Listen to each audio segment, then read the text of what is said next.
August 26, 55 BC. The beaches of Kent, Britannia. Roman centurion Marcus Flavius stood knee-deep in churning water, his gladius trembling in his grip. Before him, emerging through the mist like creatures from Hades itself, came the British war hounds. Each beast stood waist-high to a man, shoulders rippling with corded muscle, their massive jaws fitted with spiked bronze collars that gleamed red with Roman blood. In his 17 years of service, Flavius had faced Germanic berserkers, Gallic cavalry, and Spanish guerrillas. Nothing had prepared him for this. One legionary, a veteran of 12 campaigns, dropped his pilum and fled screaming into the surf. The hound took him down in 3 strides. The spiked collar caught the dying light as it tore through armor that had turned aside 100 sword blows. Julius Caesar himself would later write, "The dogs of the Britons struck greater fear into our ranks than their chariots or their painted warriors combined." But the truth was far more terrifying than even Caesar dared to record. Before we uncover the truth about the British warhounds and Caesar's invasion of 55 BC, where Roman accounts describe terrifying British dogs larger than calves wearing spiked collars that turned legions into prey, make sure to subscribe to Fear's Sermon and ring that notification bell. Drop a comment telling us where you're watching from. We love hearing from our community of mystery seekers around the world. Now, let's descend into one of history's most deliberately forgotten horrors. The year is 56 BC, 1 year before the invasion. Rome stands at the height of its republican power, though cracks are beginning to show. The first triumvirate, Caesar, Pompey, and Crassus, holds the republic in an iron grip. But Julius Caesar, governor of Gaul, needs more. His political debts are astronomical, his enemies numerous, and his ambitions unlimited. He's just completed the conquest of Gaul, but the Senate remains unimpressed. They've seen generals conquer before. Caesar needs something unprecedented, something that will echo through history and make his position in Rome unassailable. His eyes turn north, across the mare incognitum, the unknown sea, to the mysterious island the Greeks called the Britannic Isles. Britannia.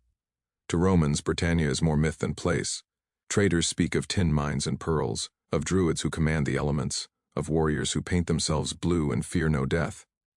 Some claim the island doesn't exist at all, that it's merely a story told to frighten children and explain where the tides come from when they crash against Gaul's northern shores.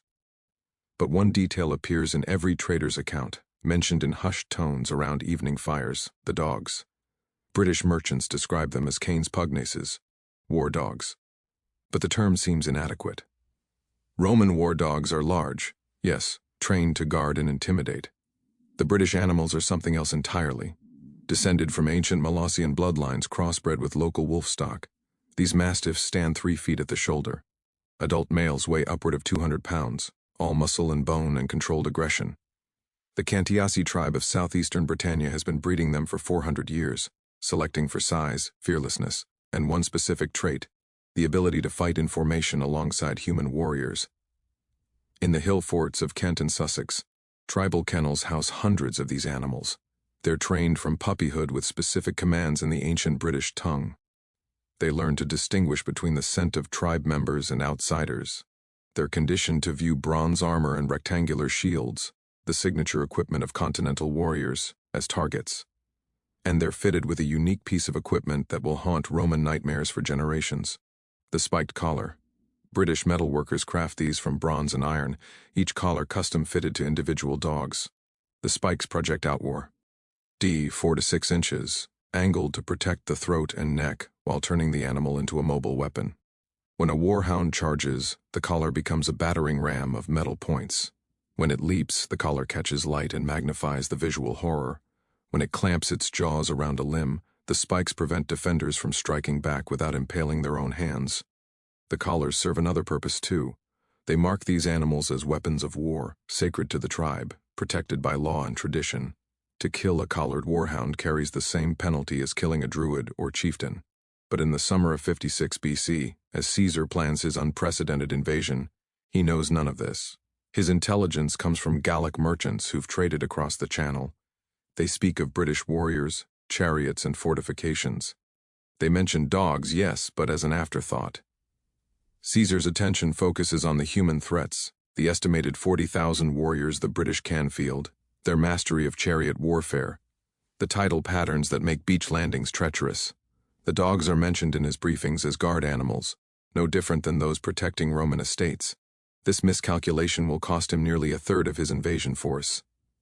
The Merchants' Warning March, 55 BC, Portus Itius, modern-day Boulogne, Gaul. A Gallic merchant named Commius arrives at Caesar's headquarters.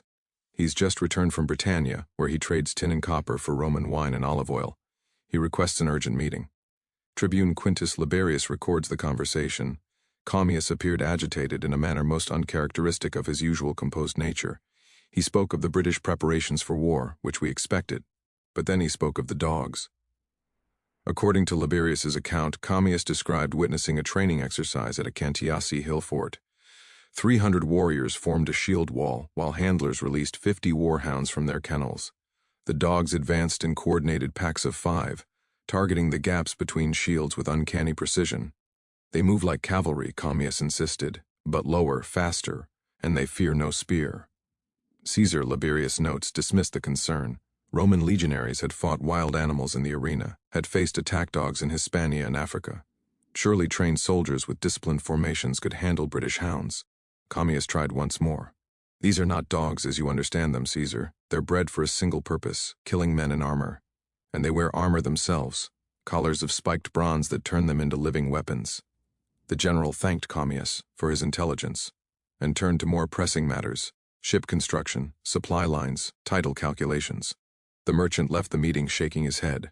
To his personal scribe, he reportedly said, "The Romans will learn. The sea and the dogs will teach them what their pride will not allow me to." The missing scouting party, July, 55 BC, Dover Strait. Caesar sends a reconnaissance mission across the channel, 1 warship, 40 marines, commanded by Centurion Gaius Volusinus. Their orders are simple: survey the British coastline, identify suitable landing beaches, assess defensive preparations. The ship returns after 5 days. Volusinus delivers his report to Caesar in the command tent. The centurion is pale, and his hands shake as he unrolls his charts. "The beaches are defensible but accessible," he begins. "The British have positioned warriors along the cliffs, but in numbers we can overcome. Their chariots are numerous and well-maintained. The tides are challenging but navigable." He pauses. "And?" Caesar prompts. "We attempted a land reconnaissance, General. Took 20 men ashore under cover of darkness, 3 miles west of the primary British positions. We penetrated perhaps 200 yards inland." Another pause. Caesar's patience thins. 12 men came back, General. We lost 8. B. British patrols? "No, sir." Volusinus swallows hard. "Dogs. Massive hounds that came out of the darkness without warning. They worked together. Drove us toward a ravine, cut off our retreat. 3 men fell in the initial attack. We reformed our line, shields locked, but the animals went low under the shield wall, got under our guard." One of the survivors, Legionary Titus Sceva, provides additional testimony that survives in a letter to his brother. "I've fought in Africa, seen lions and leopards. These British hounds are different. They think, they plan. One pack drew our attention to the front, while another circled behind. When we turned to face them, they didn't retreat. They pressed the attack. And those collars, mother of gods, those spiked collars, they're not decoration. When a hound lunges, the collar hits you before the jaws do, bronze spikes punching through mail like it's linen."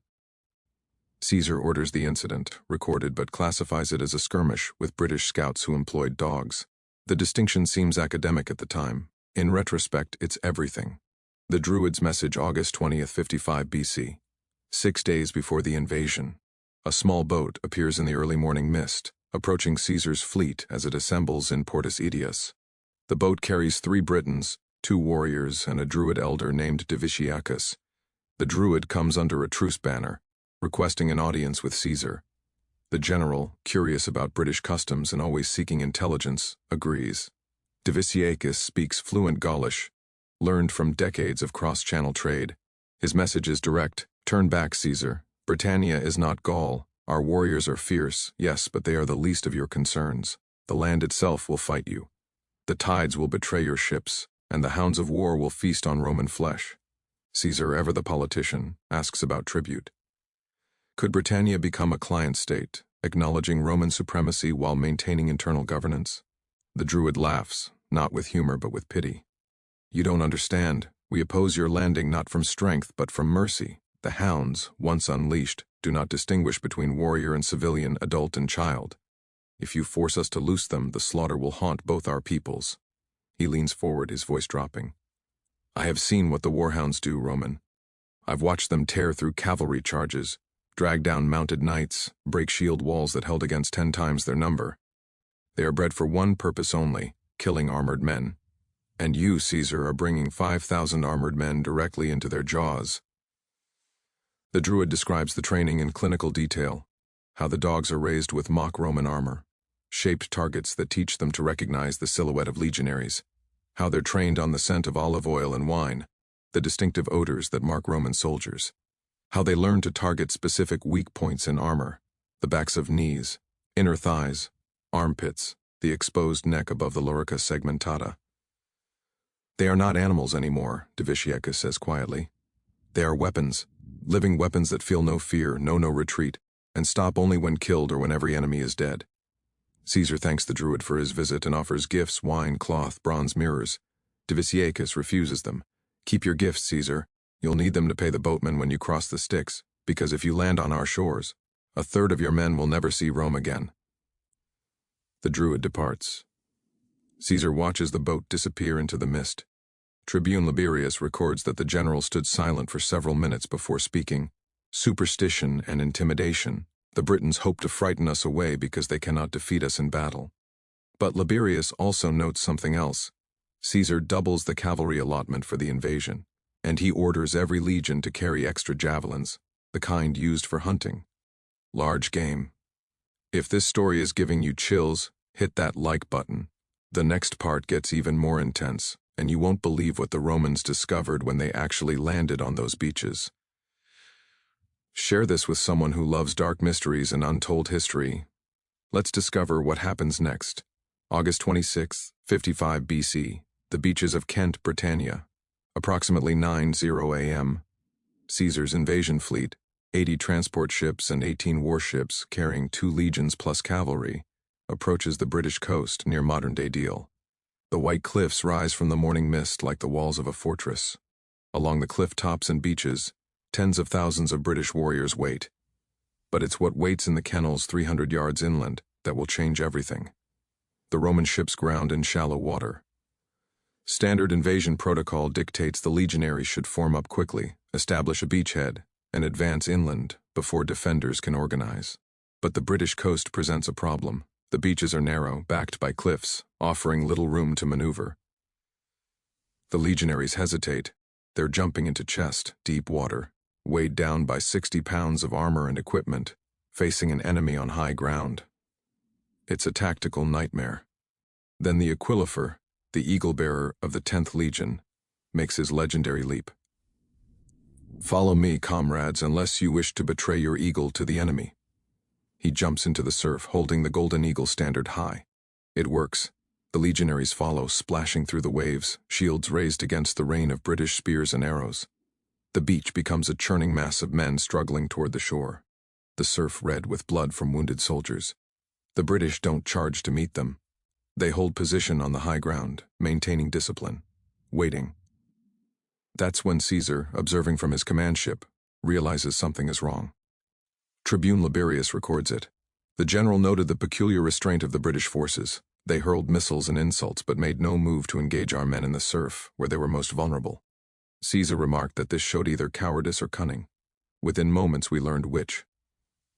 The first legionaries reached the beach, forming a shield wall as drilled countless times. Behind them, more men push through the surf. The beachhead expands, Roman discipline asserts itself, the invasion proceeds. Then, from somewhere inland, comes a sound that freezes Roman blood. Horns, not war horns announcing a charge. These are different, higher, pitched, more urgent. Signal horns. And behind the horns another sound, barking. Deep, resonant barking that echoes off the cliffs and seems to come from everywhere at once. Centurion Marcus Flavius, commanding the forward cohort of the 10th Legion, describes what happens next in a report that survives in fragments. The British lines parted, not retreated, parted, like gates opening, and through the gaps came the Hounds. The war dogs of the Cantiasi tribe. They come in organized packs of 20, each pack controlled by 2 handlers who remain behind the warrior's shield wall. The handlers use whistles and hand signals, directing the packs with precision that rivals cavalry commanders. The first pack hits the Roman line at full sprint. Each dog weighs 200 pounds and runs at speeds approaching 30 miles per hour. The spiked collars catch the morning light, transforming each animal into a gleaming projectile of muscle and bronze. IMB doesn't shake or tear. It clamps down and holds, using its weight to drag the victim off balance while the spiked collar prevents anyone from striking the animal without impaling their own hands. The Roman shield wall, that legendary formation that has conquered most of the known world, breaks, not from cowardice, not from poor discipline. It breaks because it's designed to counter human warriors, not animals that go low, attack from beneath the shields, target the legs and knees that armor leaves partially exposed. Legionary Sceva, who survived the reconnaissance mission, writes, "They came in waves, pack after pack. We'd kill 3-4 dogs, and another pack would hit us from a different angle. The handlers kept them coordinated, never letting up, never giving us time to reform. And the collars, dear gods, the collars. When a hound jumped, that spiked bronze collar was all you saw. This ring of metal points coming at your face, your throat, your chest. Even if you got your shield up, the impact drove you back, knocked you off balance, and then the pack was on you." Caesar, watching from offshore, makes an immediate decision. He signals the warships to close with the beach and provide covering fire from their deck-mounted ballistae. The massive crossbow bolts rip through British warriors and dogs alike, forcing a temporary retreat. But the damage is done. In the first 20 minutes of engagement, the Romans suffer over 300 casualties, a staggering rate for such a short period. More than half are wounded rather than killed, but the wounds are catastrophic: severed arteries in the thighs, crushed arms and legs, throats torn open, faces ripped away. The Roman medics, hardened men who've seen every type of battlefield injury, stare in horror at what the warhounds have done. This is the moment Caesar truly understands what he's facing. This isn't a normal invasion. The British haven't just trained animals to attack. They've created a coordinated weapons system that specifically counters Roman tactics. And there are hundreds of these animals still in their kennels inland. August 26, 27th, 55 BC. Caesar does what Caesar does best. He adapts. The general recognizes that standard anti-cavalry tactics are useless against warhounds.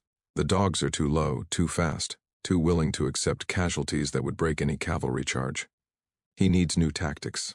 Within hours, orders go out to every cohort. Legionaries are instructed to fight in deeper formations, 8 ranks instead of the standard 3 or 4. The front rank keeps shields locked and protects the line. The second and third ranks use their pila, heavy javelins, not thrown but held like spears, aimed downward to create a forest of points that the dogs must push through to reach the front rank. The 4th through 8th ranks are equipped with lighter javelins specifically for targeting the warhounds. Their orders are simple: kill the dogs before they reach the front 3 ranks. It works, but barely. The cost in javelins is enormous. The legions burn through their ammunition in hours. And the psychological toll is severe. Soldiers who've faced human enemies without flinching find themselves terrified of these massive, spiked-collared hounds that keep coming even with multiple javelin wounds. Tribune Liberius records a telling incident from August 27th. A veteran centurion, Lucius Petreius, who has served for 23 years and bears scars from a dozen campaigns, broke down weeping after the 3rd dog attack of the day. He was not wounded, nor had he fled his post. But the relentless nature of the hound assaults, their fearless advance into certain death, had broken something in his spirit that 2 decades of human warfare had not touched. The British strategy: from captured prisoners and deserters, Roman intelligence begins to understand the full scope of the British warhound program. The Cantiasi tribe maintains approximately 600 war-trained mastiffs in kennels throughout Kent and Sussex. These animals are not pets or guard dogs. They're warriors in their own right, with individual names, battle records, and honored places in tribal society. The most successful warhounds are commemorated in tribal poetry and artwork. Their bloodlines are tracked as carefully as human nobility. When a legendary warhound dies, it's buried with honors similar to a chieftain, its collar preserved as a sacred relic.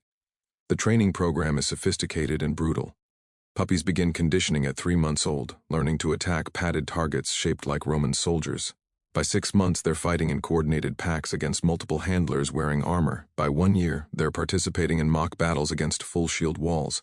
Only about 30% of dogs complete the training. The rest lack the aggression, intelligence, or fearlessness required. These animals are still valuable, used for hunting, guarding, or breeding, but they never receive the spiked collar that marks a true warhound. The handlers are even more specialized. Training to control a pack of warhounds takes 5 years. Handlers learn whistle commands, hand signals, and a complex system of rewards and corrections that allow them to direct 20 individual animals in combat conditions. The best handlers can coordinate multiple packs, creating battlefield tactics of remarkable complexity. One captured handler interrogated by Caesar's intelligence officers describes the philosophy. Romans fight in lines, shield to shield. They rely on discipline and identical training. Every legionary moves the same way, fights the same way. This makes them predictable. The hounds are trained to exploit that predictability. We teach them to target the gaps, the weak points, the places where Roman armor is lightest. We train them to hear commands even in battle chaos. And we breed them to feel no fear, no hesitation, no mercy. September 2nd, 55 BC. After a week of brutal fighting on the beaches and in the coastal hills, Caesar attempts a decisive action. He orders a night march toward the main Cantiasi stronghold at Bigberry Hill Fort, hoping to capture or destroy the warhound kennels before the British can deploy them again. It's a disaster. The British, informed by scouts, prepare an ambush. They position 300 warhounds in the forest along the Roman line of march, with handlers hidden in the trees. When the legions enter the kill zone, the handlers release all 300 hounds simultaneously. In the darkness, with limited visibility and broken terrain that prevents formation fighting, the warhounds are devastating. The Roman column fragments.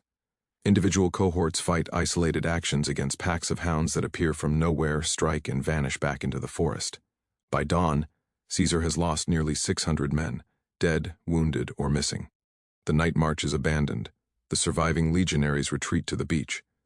This is the moment Caesar decides to withdraw from Britannia. His official reports to the Senate blame the weather. He claims his cavalry transports were scattered by storms, leaving his infantry vulnerable. He emphasizes the fierce British resistance and the difficult terrain. He mentions the successful establishment of a beachhead and initial victories over British warriors.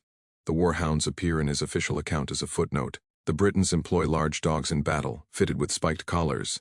These animals proved somewhat troublesome to our advance. But in private correspondence with close allies, Caesar is more honest. A letter to Marcus Cicero, discovered centuries later, reveals his true assessment. The British possess a weapon against which our tactics are poorly suited. Their warhounds, trained from birth to kill armored infantry, inflicted casualties out of all proportion to their numbers. Had the campaign continued, losses would have become unsustainable. Tactical withdrawal was necessary. To his credit, Caesar learns from failure. When he returns to Britannia the following year with a much larger force, 5 legions and 2,000 cavalry, he brings specific countermeasures against the warhounds. First, specialized dog hunting units. These are light infantry armed with nets, long spears, and curved blades designed to cut through the spiked collars. They train specifically to fight the warhounds, learning to work in pairs where one soldier distracts the animal while the other delivers the killing blow. Second, cavalry. The 55 BC invasion lacked cavalry, which proved catastrophic. Dogs can break infantry formations, but cavalry can outrun and outmaneuver dog packs. Caesar's 54 BC cavalry units learned to charge warhound positions, using their horses' height advantage and mobility to strike from above. Third, fire. The Romans bring specialized incendiary weapons, clay pots filled with pitch and oil that can be thrown or catapulted. Warhounds, fearless against armed men, instinctively retreat from walls of flame. The 54 BC invasion succeeds where the first failed. Roman casualties from warhound attacks drop to less than a quarter of the previous year's rates. The specialized tactics work. But Caesar never forgets what the British dogs taught him, that unconventional weapons, properly employed, can counter even the world's most professional army. Legal and political aftermath, the warhound issue becomes a matter of debate in Rome. Some senators argue that using animals in warfare is barbaric, beneath civilized peoples. Others point out that Romans employ dogs, horses, elephants, and even lions in military contexts. The Senate eventually issues a formal policy. War animals employed by enemy forces are legitimate military targets. Their handlers are to be treated as enemy combatants. Captured warhounds are to be killed immediately, rather than taken as trophies or sold as exotic pets. This policy stems partly from an incident in 53 BC. A Roman officer captures 3 British war mastiffs and ships them to Rome as gifts for Senator Marcus Crassus. The dogs are kept in kennels near the Forum, still wearing their spiked collars as curiosities. During a public festival, the dogs escape. Two of them attack a group of civilians, killing an elderly merchant and wounding 4 others before guards kill them with javelins. The third dog makes it to the Tiber River before being shot down by archers. The incident causes public outcry. The officer who captured the dogs is fined and censured. The Senate's policy against preserving war animals becomes official. The British perspective from British sources, primarily oral traditions recorded centuries later, the war hounds are remembered as heroes of resistance. Tribal histories speak of individual dogs by name: Gellert the Unstoppable, who killed 7 Romans before falling to javelin wounds; Bran the Swift, who broke 3 different shield walls in a single battle; Cafal the Wise, who reportedly lived through 12 engagements and died of old age. His spiked collar hung in a place of honor in the tribal hall. The handlers, too, are commemorated. Songs praise their skill, their courage, and their willingness to die alongside their animals rather than surrender. But the British also recognized the cost. The Warhound program, while effective, wasn't sustainable. Each dog represented years of breeding and training, considerable resources, and specialized knowledge. The 55 BC campaign depleted the Cantiasi kennels by nearly 40%. The 54 BC fighting reduced them further. By 50 BC, only about 200 war-trained mastiffs remain. By the time of the Claudian conquest in 43 AD, the specialized knowledge of training coordinated warhound packs has largely been lost. The Romans faced British resistance, but not the organized dog warfare that bloodied Caesar's legions. Roman military evolution. The British warhounds leave a lasting impact on Rome. Man military doctrine. Training manuals begin including sections on fighting unconventional enemies, forces that don't adhere to standard battle formations. The use of animals in warfare is studied and analyzed. Roman military theorists write treatises on countering war dogs, war elephants, and other animal-based tactics. Interestingly, the Romans adopt some British techniques. By the 1st century AD, Roman auxiliary units include dog handlers who employ large mastiffs for guard duty, patrol work, and psychological warfare. These Roman war dogs never reach the level of coordination and training of the British animals, but they're effective enough to spread throughout the empire. When Emperor Claudius conquers Britannia in 43 AD, he specifically requests British war mastiffs as tribute. These animals are used in the arena, in military applications, and as breeding stock to improve Roman war dog programs. The irony is not lost on contemporary historians. The weapons Britain used against Rome eventually become weapons in Rome's arsenal. Military tactics and unconventional warfare. The British warhounds demonstrate a principle that military theorists study to this day. Asymmetric warfare can neutralize conventional military superiority. Rome possesses the most professional, best-trained, most experienced army in the ancient world. The legions are nearly unbeatable in standard battle conditions. They've conquered Gaul, Hispania, Greece, North Africa, and the Near East through superior discipline, tactics, and organization. But on the beaches of Kent, they face an enemy that doesn't fight by their rules. The warhounds don't form shield walls or charge in disciplined ranks. They exploit the specific weaknesses in Roman tactical doctrine, the gaps beneath shields, the reliance on static formations, the assumption that courage and discipline can overcome any threat. Modern military historians draw parallels to other historical examples: Vietnamese guerrillas against American conventional forces, Afghan mujahideen against Soviet armor, Finnish ski troops against Russian divisions. In each case, a technologically or numerically inferior force uses unconventional tactics to counter a superior conventional army. The warhounds also demonstrate the importance of intelligence and preparation. Caesar's failure in 55 BC stems partly from inadequate intelligence about British capabilities. He knows about the warriors and chariots but underestimates the warhounds. His success in 54 BC comes from studying the enemy, understanding their tactics, and developing specific countermeasures. This principle, know your enemy, becomes a cornerstone of Roman military thinking. Later commanders spend considerable resources on reconnaissance and intelligence gathering, learning from Caesar's bloody lesson on the British coast. The British warhounds are far from unique in military history, but they represent perhaps the most sophisticated use of dogs in ancient warfare. War elephants appear in battles from India to Carthage, causing panic and disruption in enemy ranks. But elephants are difficult to control, expensive to maintain, and vulnerable to fire and specially designed weapons. They're force multipliers, but not precision instruments. The British warhounds are different. They're controllable, trainable, and can be directed against specific targets with remarkable precision. A skilled handler can send a pack of warhounds against a particular section of enemy line, withdraw them when needed, and redeploy them elsewhere, all in the chaos of battle. This level of control doesn't appear again in animal warfare until much later periods. Medieval cavalry comes close, but horses are ultimately limited by their riders. The closest modern equivalent might be military working dogs, bomb-sniffing dogs, patrol dogs, attack dogs, who work in close partnership with human handlers. The British warhounds also raise ethical questions that persist today. When does using males in warfare cross from acceptable to cruel? The Romans debate this in the Senate. Modern militaries debate it in ethics committees. The questions remain largely the same. What are our obligations to animals we send into combat? How much suffering is acceptable in pursuit of military objectives? Cultural memory and mythology. The warhounds of Britain enter cultural memory on both sides of the conflict. In Roman culture, they become symbols of barbarian savagery. Latin poets write about the terrible hounds of Britannia that strike fear into brave soldiers. The image of spiked collar mastiffs appears in art and literature as a shorthand for exotic, frightening warfare. But there's also grudging respect. Pliny the Elder, writing decades after Caesar's invasions, describes British mastiffs as among the most valued animals in the empire, and notes that they're imported to Rome for arena spectacles and guard duty. He records that breeding British mastiffs becomes a lucrative business, with individual animals selling for prices equivalent to slaves or fine horses. In British culture, the warhounds become legendary. Celtic mythology incorporates them as sacred animals, companions to heroes and gods. The famous Irish legend of Cú Chulainn, whose name literally means Hound of Culann, may draw on memories of the warhound tradition. Medieval British heraldry frequently features mastiffs, often with spiked collars, as symbols of courage and resistance. When Anglo-Norman nobles design their coats of arms, many choose mastiff imagery to connect themselves to ancient British traditions of military prowess. The warhounds also influence how the British see themselves.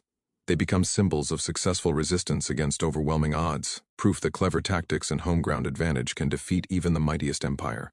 This narrative of British exceptionalism, the island nation that stands against continental powers, echoes through history, appearing in conflicts from the Spanish Armada to the Battle of Britain. Technological and tactical evolution, the spiked collar itself becomes an innovation that spreads throughout the ancient world. After witnessing British warhounds in action, Roman military planners begin experimenting with similar equipment for their own war dogs. Archaeological evidence shows spiked collars appearing in Roman contexts throughout the 1st century AD, particularly in frontier regions where auxiliary units face irregular warfare. The design evolves. Some collars add additional features, bells that create psychological terror, blades that extend the killing radius, even small shields that protect the dog's chest and shoulders. The basic principle, turning the dog's neck and collar into a weapon, proves sound. Beyond dogs, the concept influences other military equipment. Some historians argue that the spiked collar inspires elements of gladiator armor, particularly pieces designed to make the wearer more visually intimidating. The psychological impact of spikes and protrusions, learned from British warhounds, becomes a recognized principle in armor design. Breeding and genetics, the British war mastiff bloodlines survive, evolve, and spread throughout Europe. When Rome conquers Britannia, British mastiffs are exported throughout the empire. They're bred with Roman war dogs, Molossian hounds from Greece, and local breeds throughout Europe. The genetic legacy appears in numerous modern breeds: English mastiffs, bull mastiffs, Rottweilers, and numerous other large working dogs. Interestingly, modern genetic analysis of British mastiff populations shows markers consistent with ancient selection for specific traits: large size, powerful jaws, low fear response, high pain tolerance. The same selective pressures that created Caesar's nightmare continue to shape these breeds 2,000 years later. The spiked collar also persists in modified forms. Medieval mastiffs often wear spiked collars, though primarily for protection against wolves and bears rather than human combat.